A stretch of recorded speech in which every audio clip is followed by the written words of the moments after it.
So recently here at Crown & Caliber, we made a video on the Rolex Submariner and alternatives to that watch if you're in the market. And we got a lot of really great feedback from viewers like you, so we decided to do something similar.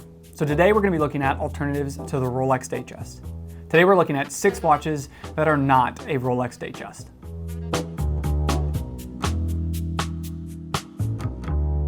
So before we start talking about watches that are not the Datejust, we're going to talk about the Datejust. You had to see that coming.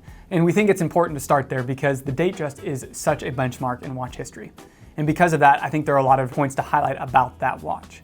For starters, it's been around for quite some time, which means there are numerous references and models to choose from. On top of that, the Datejust comes in a variety of different styles, furthering that point that there are lots of options when it comes to the Datejust. And maybe more recently in Datejust history is now there are multiple size options. So again, the Datejust is ubiquitous in kind of watch culture as far as kind of that benchmark that we just referred to.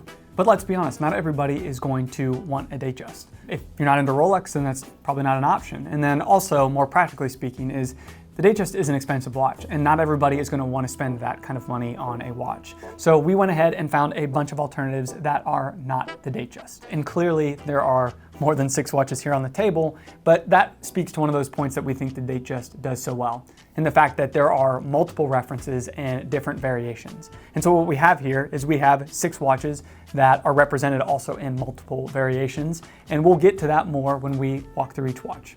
So up first, we're going to look at the Baume and Mercier Clifton. Now this watch comes in at 41 millimeters, so it is a great option if you want something with a little bit more wrist presence, or you just have a larger wrist and you need that larger case size. The reason we wanted to start with the Baume and Mercier Clifton is because it is definitely a more affordable option. Now Baume and Mercier is able to keep the cost down on the Clifton because they do use movements from third-party providers like Sellita and Etta, but it is a Swiss-made movement and it is reliable.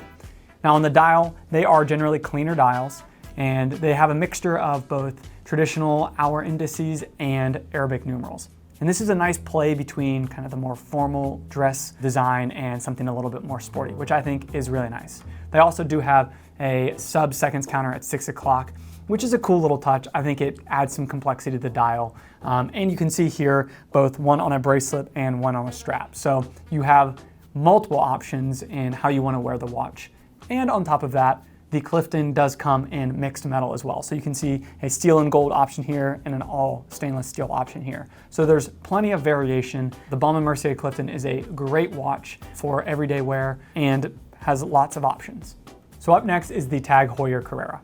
Now the Carrera is another great affordable alternative like the Clifton, but where the Carrera differs is in its design language. It is squarely and classically a Carrera. It has a very angular case design, a very clean, almost stark, highly legible dial, and something that can dress up really well, but also dress down. And it definitely feels a little bit more casual and a little bit more sporty than the Clifton. Now, the 2 Carreras you see here are coming in at 39 millimeters, so it hits that nice sweet spot as far as case size goes. Both the examples we have here are on bracelets, but the Carrera can also be had on straps as well. Now you can see we also have one in steel and gold and one in complete stainless steel. So again, there are plenty of options when it comes to the TAG Heuer Carrera. Now inside these watches is the Carrera Caliber 5, and that is based off of either an Etta or a Sellita base that TAG Heuer has gone in and modified. It is a reliable movement, and again, a way that they can keep the cost down from being completely in-house. Now going back to that design language of the Carrera, one of my favorite elements is on the dial. And I think it's a nice detail in which they've actually framed the date window. And I think this creates a nice cohesion on the dial that really reinforces that legible Carrera aesthetic. So there you go, the TAG Heuer Carrera. So the next alternative that we're going to look at is our biggest alternative. It is the Breitling Transocean. Now the Breitling Transocean comes in at 43 millimeters, but you can also have it in a smaller 38 millimeter case design. So right there you have options. It can be had in gold, and it also can be in stainless steel. There are multiple dial options from black to silver to blue. You can often find it on a strap, but there is also a stainless steel mesh bracelet. So there are plenty of options when you're looking at the Transocean. Now, movements can vary between the 38 millimeter case size and the larger 43 millimeter, and you can even have a movement with an additional complication of the day. So you get the day and the date complication. Now, something I really like about the Transocean is when you start to look at the 38 millimeter design. Now it has a 6 o'clock sub-seconds counter, but with the date, they went ahead and put it at 12 o'clock. It's outsized, and it is just great. It's Breitling saying, hey, the date's important, and we're gonna keep it symmetrical, and we're gonna let you know it's there right at 12 o'clock. It makes for a very symmetrical dial, and I think a very well-balanced design. So there you go, the Breitling Transocean.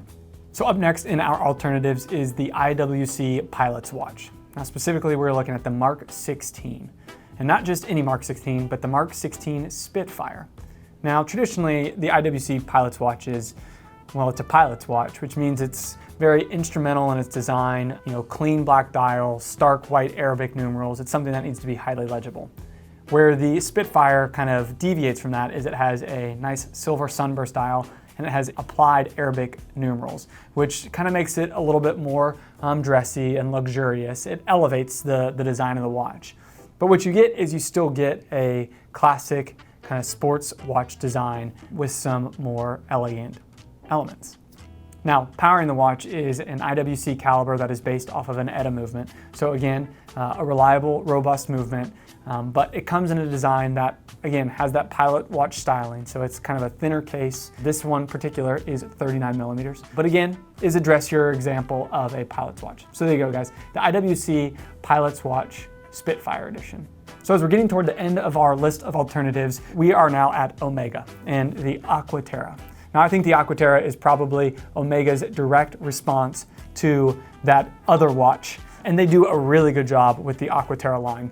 It is still a Seamaster, so you still have decent water resistance and plenty of options from sizes to different materials. Right here we have a stainless steel, here we have a steel and gold, to dial variations. So we have a sunburst dial here. Over here we have a vertical kind of plank style dial that Omega calls a teak dial. Things like applied indices, framed date windows. It is just a lot of watch for the money.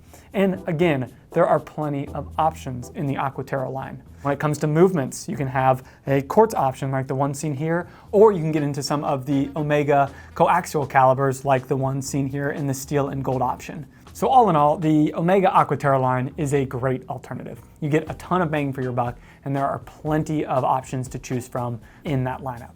And as a quick side note, before we move on from Omega and wrap this video up, I do want to highlight the Omega Constellation Globemaster. Now this is one of the newer watches from Omega, and maybe you don't have as many options as you do with the Aqua Terra, but this is a phenomenal watch. And it's a more austere design, has some great vintage appointments, things like the pied pan dial, things like a fluted bezel. Where it really shines though is in its performance. It has an Omega coaxial caliber 8900. It is META certified, and it is an Omega master chronometer. The Globemaster Constellation is a phenomenal watch, and is definitely an option if you are interested in Omega and want something that has maybe a slightly more refined and austere style than the Aqua Terra. All right, so rounding out our alternative list, number 6 is going to be the Rolex Oyster Date. Now this one is kind of a, maybe a little bit of a cop-out, but I think it is worth mentioning. So the Oyster Date is a 34 millimeter watch. So a little bit smaller than the traditional 36 millimeter Datejust. But other than that, things are very similar. Proportionally speaking, it's pretty much on point. It does have a slightly smaller bracelet at 19 millimeters than the standard 20 millimeter bracelet, but you have the same movement and you have all of the fit and finish that you would see in a Datejust, just in a smaller package, and that is the Oyster Date. So that is definitely an option worth looking at. If, let's say, you like that other watch, but for whatever reason it's just a little too big, or you like a traditionally smaller case size, the Rolex Oyster Date is definitely worth checking out. So there you go, guys. That is our list of 6 great alternatives to the Rolex Datejust. Each one of these watches does something really well, and I think they highlight an aspect of the Datejust that makes it so great. Again, this is just scratching the surface on the list, and we love doing videos like this because it creates a conversation. Go ahead, let us know in the comments below what you think about the 6 watches that are not the Datejust, and what you would have put in this list that we did not. And as always, guys, thanks for watching.